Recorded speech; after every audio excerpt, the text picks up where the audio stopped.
Google shipped Gemini 3.7 Flash yesterday, 3 weeks after 3.6. It is the cheap model, and on web development it now scores higher than Claude Sonnet 5 and GPT-5.6 Terra, both of which cost more than twice as much. It also hallucinates more than the version it replaces, and Google's announcement does not mention that once. This is the workhorse tier, not the flagship. Google built it for coding and for agents, the jobs where you fire off thousands of calls and care about cost per task rather than one perfect answer. The pitch is that it plans multi-step work more carefully and calls tools more reliably, so it needs less babysitting. The jumps in one generation are genuinely large. Long horizon software engineering went from 49% to 65.3%. Production code quality from 34.4 to 43.6. Workflow automation nearly doubled, 17 to 30.4. Document comprehension went from 22 to 34. Automation nearly doubling is the number to watch. That benchmark is about finishing a multi-step job without a human nudging it back on track, which is exactly what breaks when you hand real work to an agent.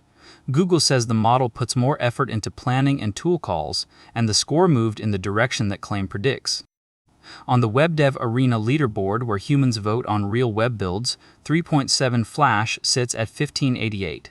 Claude Sonnet 5 is at 1541. GPT 5.6 Terra is at 1523. The cheap model is at the top of that board, above two models priced well above it. Keep the gap in proportion though. 47 ELO points over Claude Sonnet. 5 is real, but it is not a different league, and one leaderboard measuring web builds is not the whole job. What makes the position interesting is not the margin, it is what the thing costs. 75 cents per million tokens in, 375 out. GPT 5.6 Terra is $2.12. Claude Sonnet 5 is $2.10. So you are looking at roughly a third of the output price of either for a model that just outscored both on that leaderboard. That price is an introductory rate and it has an expiry date on it. On January 1st, the model goes to $1.50 in and $7.50 out. Same model, double the bill. If you are costing out a migration on today's number, you are costing out something that stops existing in about 4 months. There is a quieter change underneath that one. The minimal thinking level is gone, so low is now your cheapest floor. If you are running high-volume classification on minimal, the economics you built that on no longer exist, and that will show up on your bill before any benchmark does. Now, the part that is not in the announcement. Artificial analysis measures 3.7 Flash hallucinating at 64.5% against 55.6% for the model it replaces. Higher is worse. Accuracy went up and hallucination went up with it, which is what happens when a model commits to an answer instead of hedging. In practice, that means when you ask it something obscure or something outside what it was trained on, it will usually make something up rather than tell you it does not know. For a chat, that is annoying. For an agent running unattended across your tools, a confident wrong answer is considerably worse than a refusal. It also lost ground in one place. On CharXiv chart reasoning, it scores lower than 3.6 on both variants, 84.5 against 85.2 without tools, and 88.7 against 89.4 with them.